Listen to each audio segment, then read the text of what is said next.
the other week, when was it? It was middle of May, 18th of May.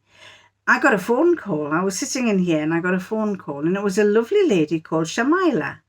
And Shamila said, I'm from Rainbow Fabrics and you ordered some fabric and I just wanted to know when you're going to come in and get it. And I went, come in and get it. I said, I said, that's the fabric. I ordered it late at night. And she said, yes, it was about 10:30. And I said, oh, I'm sorry. I said, I ordered it late at night. And I said, when I ordered it, I accidentally clicked to say I'd pick it up from your shop. And I said, you're in London. So I said, there's no way. I said, I'm up in Darlington, up further north from York. And there's no way I'm going to be able to get down there. So I thought I'd cancelled it and then reordered it. And she said, well, no, you didn't. And I said, I'm sure I did. I said, I've already got the fabric. I'm sure I've already got the fabric. And she said, all right, well, we'll cancel it. So I went off the phone and I started saying, I thought I'd better check my emails, because what she had done was she'd emailed me about 2 weeks beforehand saying, when are you going to come in and get your fabric? And I looked at the fabric and I thought, golly, I didn't get that fabric. So I then emailed her back and I said, Shamila, I'm so sorry. That is my fabric. I didn't receive that one. I had ordered some other fabric from another company and I thought that was the one. And so I said, no, I haven't received that fabric. And I said, how do you want me to pay for the carriage? And because she said, no, we'll just send it up to you. So do you want to see the fabric that I got? And I ordered it back in March, I think it was. And so, of course, I had forgotten all about it. But here I shall show you it. It was called, I don't know if we've got any left. I don't think they have.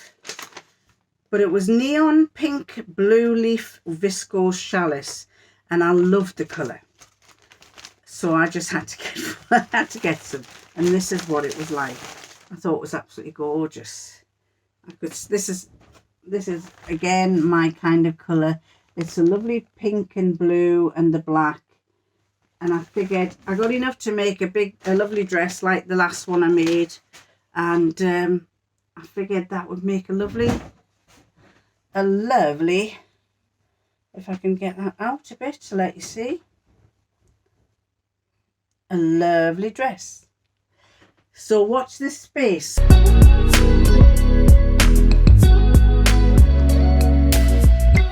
My sister sent a video on our WhatsApp group, and it was about her granddaughter who, as you know, my sister lives in France and her granddaughter is French. And her granddaughter has passed a driving test and has a very old camper van. And she and her partner are going to go, they've been stopping with my sister in a little house at the side of her where she lives. And they are going to go, they were leaving this week, and they're going to go down to the south of France, probably to go and get jobs, but to do some summer work. And the French are very laid back. They don't, they just come and go as they please. And this is her. She's called Lena. And it's just a little video of Lena. She's about to go, and her and her partner decided they had to have some gâteau, some cake, before they went. And so my sister's filming her before she went. And the nice thing is, I want you to take note of the dress that she's wearing. Regarde-les. On profite des plaisirs de la vie avant de rejoindre le... Avant de vivre le rough and tumble de la route.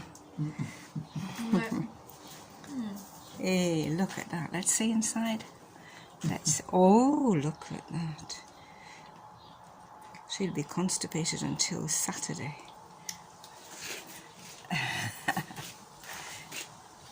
Look at them. Just look at them. All ready to go. All ready to go. Approximatively. Yvon with his Australian explorer's hat. And Lena with a dress I bought in Newcastle. And when I got it home to Cresswell, Grandma said, but it's a sack.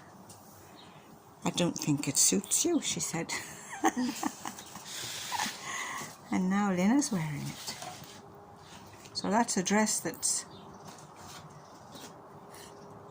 60 years old.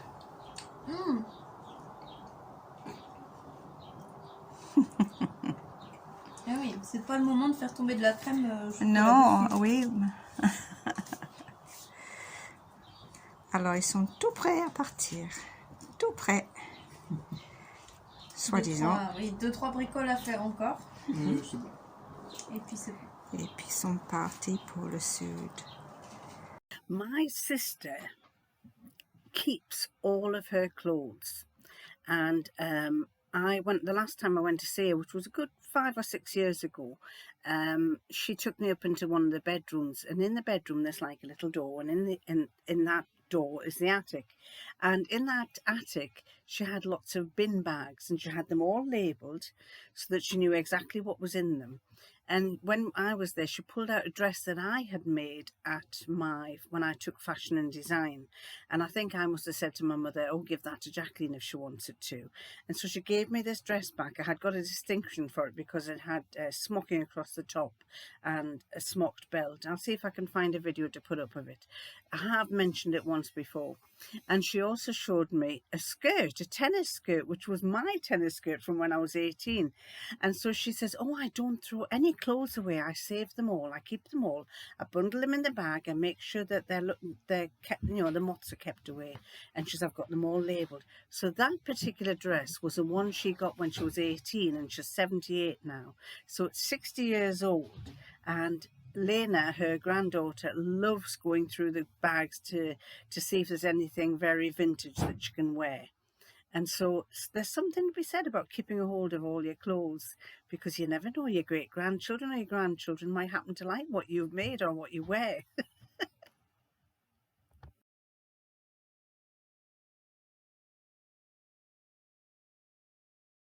Been trawling through my Google Cloud photos, and over the years I've saved certain pictures of things that appeal to me that are linked to sewing, and I came across these ones and I thought I'll show you what they're like because they're quite nice. It's things that the designs are for collars on shirts and for the button placket down there, and I figured you might like to see what these ideas are. You know, I probably have no intention of ever doing them, but I thought it was rather nice to see.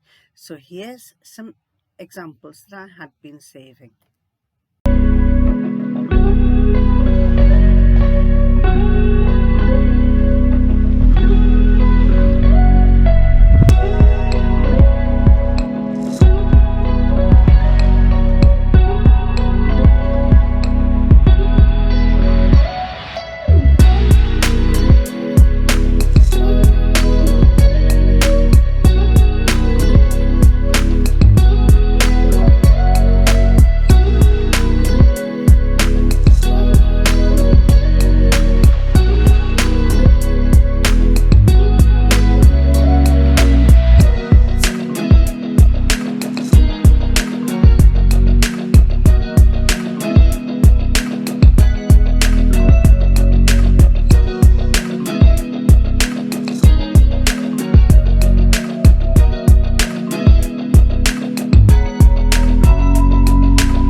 Hi, so I've got some lights on here. It's night time and they're directed at me, kind of at me there. Is that directed at me?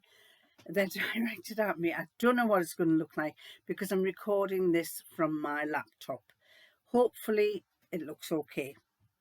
So this is the Q&A. And 722 Dabber said, so here I am having a coffee at 5:30 in the morning, Totally enjoying a glimpse into your life as I always do. Thank you so much. Thank you very much, 722 Dabba. It's nice to know that you like to watch me. Patricia Weeks said, "You're fantastic grandparents. I wish I had grandparents like you." Thank you, Patricia. It's very kind of you. The other night I couldn't sleep and I woke up at about 2 o'clock and I couldn't get back to sleep. I tried everything. I tried sleep music. I tried Zen music. I tried watching something, putting it down. I tried not even watching anything at all. But then in the end I gave up and I thought, right, I'm going to go to my photographs and start deleting unnecessary ones. So I started doing that and I came across a couple of videos of me taking my youngest grandson for a walk into town, and all the way along I'm singing out loud. The first one I'm going, "What can you see? What can you see? Can you see a big blue bus over there?" And he's in the pushchair going, "There! What can you see? What can you see? Can you see a lady with a dog? There!" I used to have fun with that. Angela. And her first sentence is, "Are you picking on me?" She also said, I have to say that I'm surprised that when Brian's mum went into care that they wouldn't suggest her not being taken away from there for at least a month. When I worked in the homes the day of the admissions, we would explain to the family that it causes the person to get more confused. I would agree with you, Angela. I love and basically I'd agree with you, Angela. We've spent so many times saying to our partner, they both have different flats, so she's vacated her flat. We have to empty it eventually. His lordship doesn't want to do it for a while, just till he knows she's settled, and that's probably going to be in the next few weeks, possibly.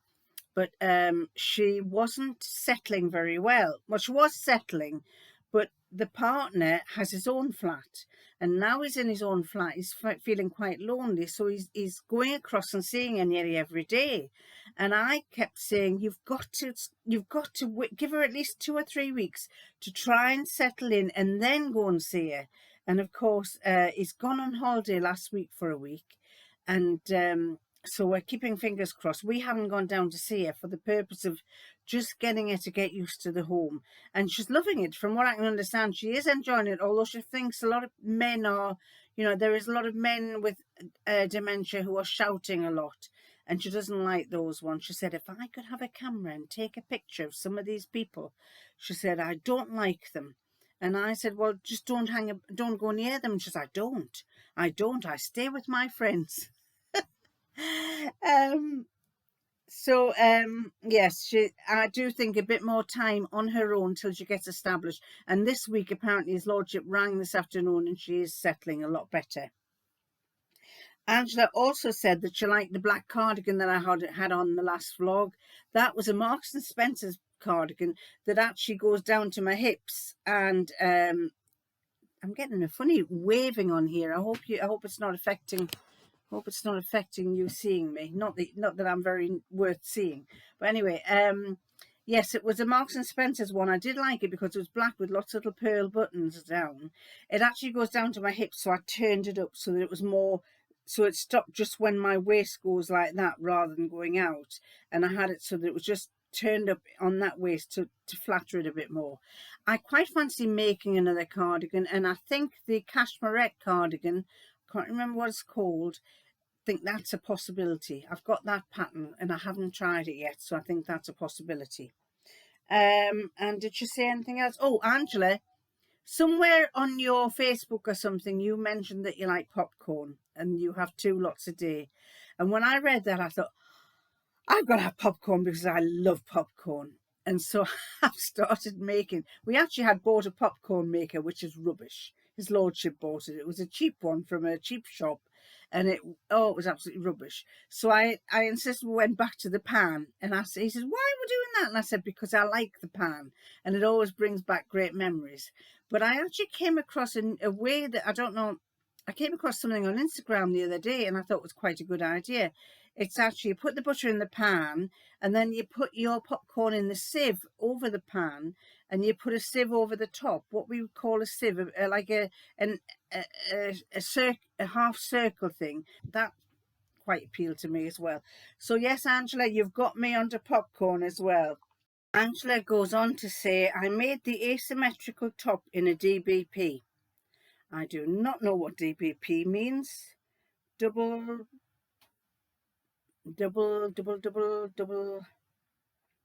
something polyester. She said, I made the asymmetrical top in a DBP. I shall look that up. Hang on a second. Double brushed polyester. I've never heard of that, but a double brushed polyester must be a bit like an American term. And she says, I was thinking of doing it in a French terry, but I'm not sure. I've lost it. I'm not sure if that would work well because of the lack of recovery. I have a cardigan that I bought as well that doesn't, it's more of an A-line box type cardigan. It's knitted, but it hasn't got the stretch of the other cardigan that I have. And I quite like that, but I haven't got the figure. I'm a bit too fat and frumpy to take something like that. So I don't wear it very often. But you've got the figure, Angela, because you are tall and slim. And you would suit a straight up and down type of boxy jacket. You could always put some ribbing on it, but whether you'd like to have ribbing, I suppose you can do ribbing. I mean, the cashmerette one looks like it's a jersey. Now, whether it's a DBP, a double brush polyester, I don't know.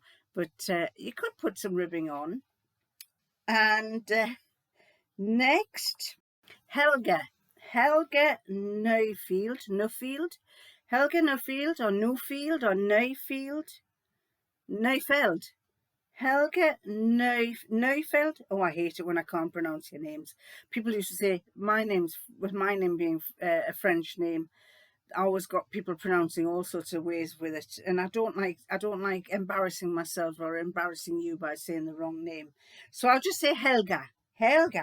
She says, a fabulous floral shirt. Where did you get that glorious fabric from? I shall have a look, Helga. Hang on. Because I keep all my invoices, I started to keep all my invoices in here. And, well, there's one fabric that I got, which is that one. I don't know if you can remember that one. Can you remember that one there? That's a purple one that I haven't started yet. That one there, that was the first one I made. It was from Pound Fabrics, and it was £2.95 a metre. I think it was yes, I think it was Pound Fabrics, and it was a multicolour floral jungle cotton poplin, and it was £4 a metre. Pound Fabrics, if you're in UK, that's a good one to look at. So too is Rainbow Fabrics.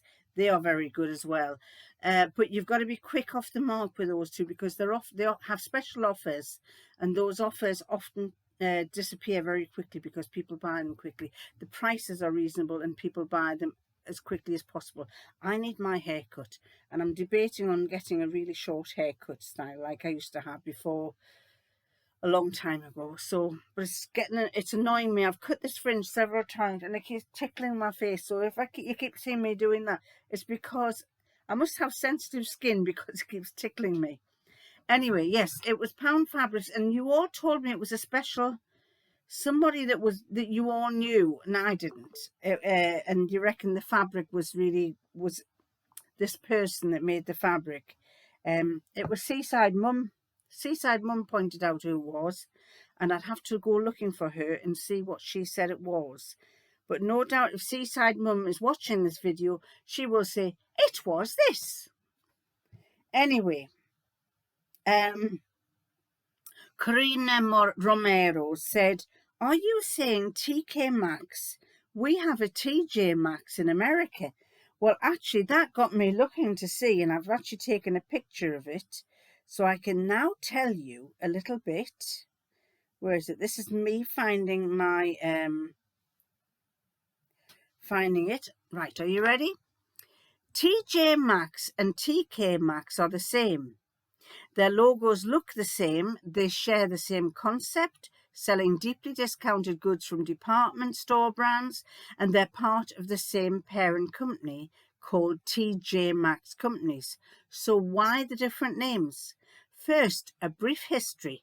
TJ Maxx opened in 1977 with 2 locations in Massachusetts, Auburn and Worcester, according to the TJX company's website.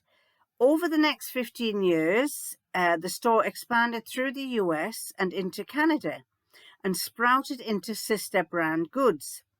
In 1994, TJ Maxx reached the UK and Ireland, where it opened as TK Maxx. Why did it open as TK Maxx? Let me tell you, I've got part 2 here.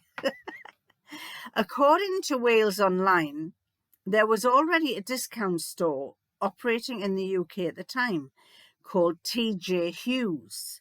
It's still around, in fact, though it's much smaller than its competitor, with 24 locations around the UK, according to the Business Insider.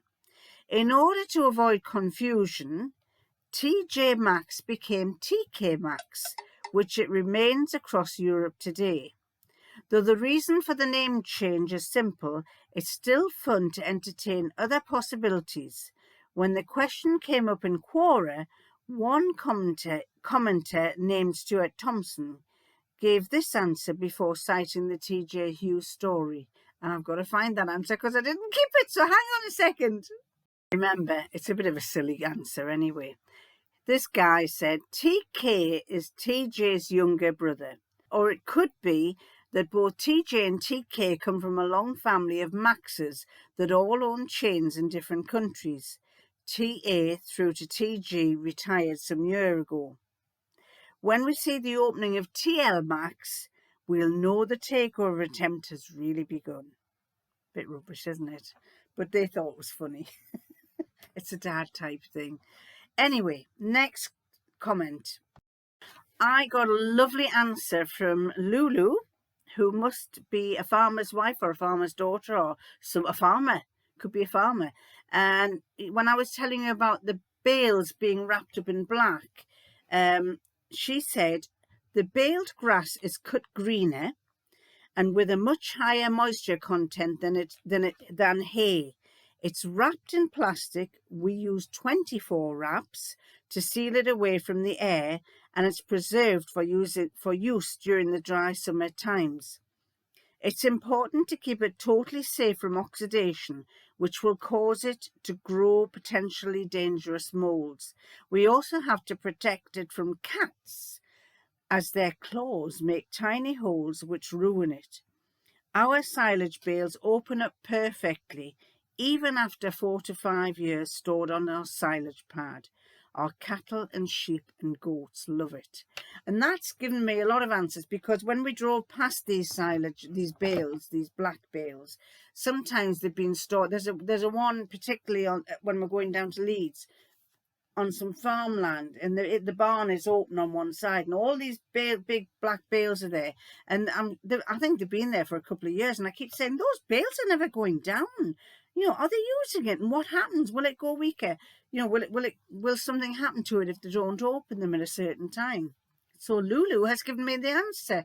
And funnily enough, I did say that, Lulu, when we were driving down. I said, oh, as if it's wrapped like that, they'll have to make certain that kids don't go around with little knives, because if they find out what it does, they'll be going around with little knives. You know how often when farmers put their bales, well, when I was younger, where I lived when I was about 12, the farmers would bale the hay, the straw or the hay or whatever it was in the fields, and you get these big cubes.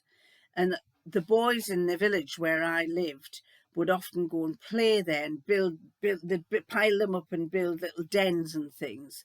And then the next thing you know, they'd have cut the grass, cut the string, and the whole lot was all over the ground. And I kept thinking, oh God, I hope I'm not going to, although I wasn't involved, I was playing with them sort of. And I used to think, oh, I'm going to get into trouble for this. If the farmer complains, I'm going to get into trouble. So yeah, it's a good idea, but you've got to keep your knives and your cat's claws away from it. So that was that. I think I've nearly done all the questions. Oh, Kathy Fish. In the 1950s and 60s, my dad wore shirts with detachable collars that my mum starched. Yes, we did used to starch them. And she says, I think they were held in place by a collar stud. They had a little collar stud. They used to wear the granddad shirts where there's no collar. And I mean, that became the fashion in the 60s, the granddad shirts. They had no collar and there was a little stud place there. So the collar came on and it was so rigidly starched that you didn't need to fix it at the back. It would just fit onto this granddad shirt and the stud went in the front. There might have been a stud at the back and a stud at the front, but that was the only two places. And yes, I remember they used to be really starched. I remember my mum had a vase made of lace, and it was like that, with a glass bowl in the middle, and the lace had been starched in such a way that it held its shape. And I would imagine you could still do that now. You could take a piece of lace, put it over a vase or something, put starch on it, it'll go rigid, and then when you turn it out and take the vase out, you've got this rigid lace vasey type thing. And was there any more? Rhoda Murphy. I've been washing before sewing since watching YouTube, but I agree with you that it's not necessary and it actually doesn't do anything for the quality of the fabric. I think I will stop pre-washing from now on. I can't be...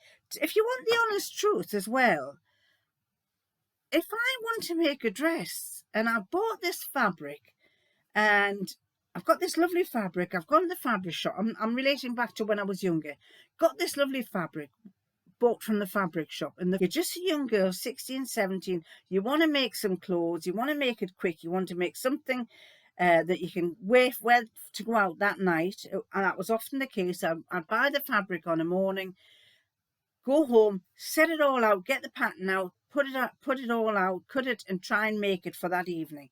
And I often succeeded. I often got it done in that time scale. And am I recording? So I was really pleased with it. And to me, if I had to then add a step in between that to wash it and dry it, iron it, then lay it out, I would not have been interested in dressmaking. I can promise you that. I would have gone elsewhere. I would have just said, no, there's no way I'm going to go through that. And even now, the thought of ironing it and washing it and ironing before I've even made something, it doesn't, for me, it just doesn't work. So I've never, ever, ever, ever, ever, ever, ever had something that when I've made it and then I've washed it, I've gone, oh, it's too small, except once, but that wasn't something I made. Once I went to Newcastle to Phoenix and I treated myself to a jumper. I've told you this story before. I treated myself to a very expensive jumper, and I think at the time it was something like 50 or 60 pounds, and I'm talking when I was about 30, which is a long time ago. It was a lot of money to spend, and I walked out the shop and I thought, oh golly, I've spent a lot of money on this jumper. I hope I haven't done anything silly. I wore the jumper once and then I washed it, put it in the washing machine. I never even read the label. And I should have read the label, because when I put it in the washing machine, I put it on a 40-degree wash, and when it came out, it would have fitted a dolly. It had gone to about that size with little sleeves. It was a lovely jumper, but it was pure wool and I hadn't realised. And that kind of made me realise when I'd spent that much money on this jumper and I'd only got one wear out of it, it made me realise, no, I'm not going to do that again. I'm not going to buy expensive jumpers. So there you go. Right, so I'm going to stop there. So I'm going to love you and I'm going to leave you and I'll catch you next time.